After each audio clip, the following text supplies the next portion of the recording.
guanín, una mezcla de oro, cobre y plata, era muy importante para los taínos. Vamos a hablar de cómo se hacía. Según escritos españoles de hace mucho tiempo, los taínos usaban la palabra guanín para describir un tipo de oro que no era muy puro. Tenía un color morado, con un olor y un brillo que les gustaba mucho. En la época de Colón, alguien descubrió que este metal era en realidad una mezcla de oro, cobre y plata. A diferencia de los exploradores europeos, los taínos preferían el guanín al oro más puro, al que llamaban caona. Incluso estaban dispuestos a cambiar su oro puro por el guanín que traían los europeos, a razón de 200 a 1. Este metal brillante era como una insignia de honor que mostraba la posición espiritual y social de una persona.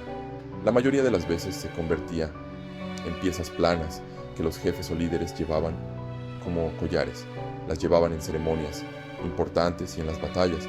También se utilizaba para elegir esposas y hacer alianzas.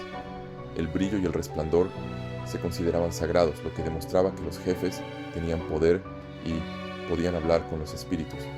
Su brillo reflejaba el sol, al que los taínos adoraban.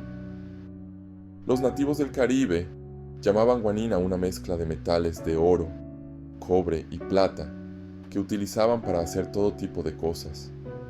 Este metal, también conocido como tumbaga, caracoli, oro bajo o alambre, se fabricaba en otras culturas caribeñas de Costa Rica, Panamá y Colombia, e incluso en los Andes centrales.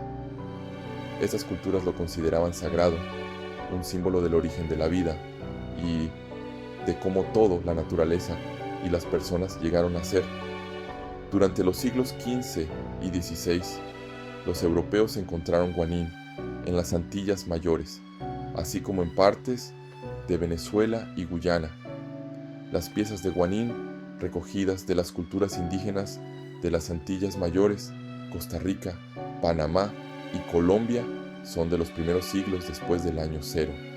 En Puerto Rico encontraron una pieza de guanín en un yacimiento arqueológico y le hicieron una prueba especial para saber cuántos años tenía.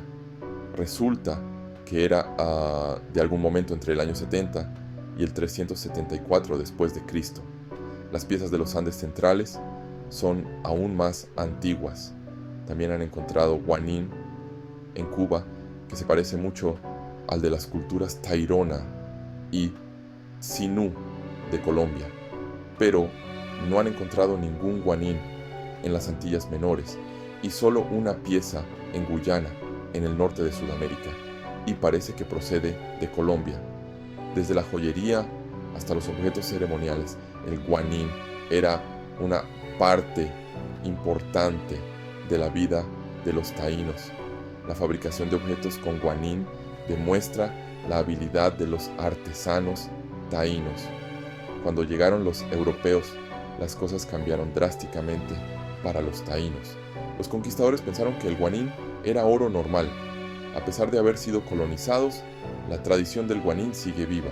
Según su aspecto, algunos artefactos de guanín tienen forma de cosas, como pequeñas campanillas, cabezas de pájaro o pequeñas figuras humanas.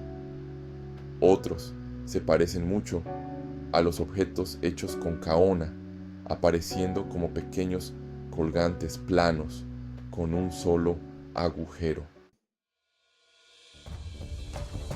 La fabricación del guanín era un proceso muy cuidadoso y había que saber mucho sobre el trabajo con metales. El guanín no se parece al oro normal, tiene un color oro rojizo y, según los habitantes de las Antillas, tiene un olor especial. En Colombia y Centroamérica se hacían figuras con forma de personas y animales utilizando guanín y un método especial llamado fundición a la cera perdida. El guanín era tan importante y común en Centroamérica que una gran parte de su costa caribeña se se llama Istmo del Guanín. Los artesanos taínos eran muy hábiles mezclando oro, cobre y plata en diferentes cantidades para obtener el color y el brillo adecuados. Todo comenzaba con la recolección de los materiales. El oro, que a menudo se encontraba en los lechos de los ríos, se extraía cuidadosamente. Los metales se calentaban y se fundían, lo que requería mucha habilidad y un cuidadoso control de la temperatura. La mezcla fundida se vertía cuidadosamente en moldes o se modelaba utilizando diferentes técnicas para crear las formas deseadas. Los pasos finales incluían el pulido y abrillantado del guanín para que quedara realmente brillante. Las piezas terminadas, ya fueran pequeños colgantes o grandes máscaras ceremoniales, tenían un aspecto increíble y también significaban mucho para los taínos. Se han encontrado artefactos de guanín por todas las islas del Caribe, lo que demuestra la importancia que tenían para los taínos y otros grupos nativos. El guanín no se fabricaba realmente en las Antillas, aunque algunos creen que algunos objetos encontrados en Cuba podrían haberlo sido. Esto se debe a que allí no sabían fundir y mezclar metales. Daban forma al oro martilleando pepitas que encontraban en los ríos. Se cree que el guanín procedía de Colombia y que se extendió a las Antillas desde el norte de Sudamérica. Algunos expertos creen que también se fabricaba guanín en Guyana, pero nadie lo sabe con certeza. Desde Puerto Rico hasta Jamaica, el guanín demuestra lo conectadas que estaban estas culturas insulares. El lugar donde se encuentra el guanín nos habla de las rutas comerciales y de cómo las culturas compartían ideas. La Española, con sus yacimientos de oro, fue un centro importante para la fabricación de guanín. El guanín significaba para los taínos mucho más que su valor como metal. Era mucho más que algo brillante. Estaba conectado con el sol, al que adoraban como fuente de vida y poder. El cálido brillo dorado del metal reflejaba la luz del sol, haciendo esa conexión aún más fuerte. El guanín era una parte importante de las ceremonias y rituales religiosos taínos. Los chamanes y otros líderes espirituales solían llevar joyas de guanín muy elaboradas que mostraban su conexión con los espíritus, además de su significado religioso. El guanín también mostraba su lugar en la sociedad. Las personas de alto rango en la sociedad taína solían llevar intrincadas joyas de guanín, haciendo ostentación de su riqueza e importancia.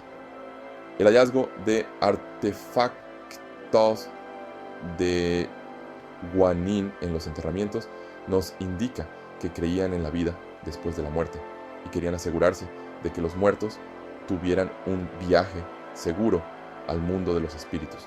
La presencia duradera del guanín en la cultura taína demuestra lo importante que era como símbolo de poder espiritual, estatus social e identidad cultural. Los artefactos de guanín nos enseñan mucho sobre el arte y las habilidades del pueblo taíno. Estos objetos, desde delicadas joyas hasta objetos ceremoniales intrincadamente tallados, demuestran la habilidad de los taínos para trabajar los metales y su capacidad artística. Los diferentes tipos de artefactos de guanín muestran cómo se utilizaba este metal para todo tipo de cosas en la cultura taína. Los pequeños colgantes y cuentas se llevaban como joyas, mientras que los objetos más grandes como las máscaras y las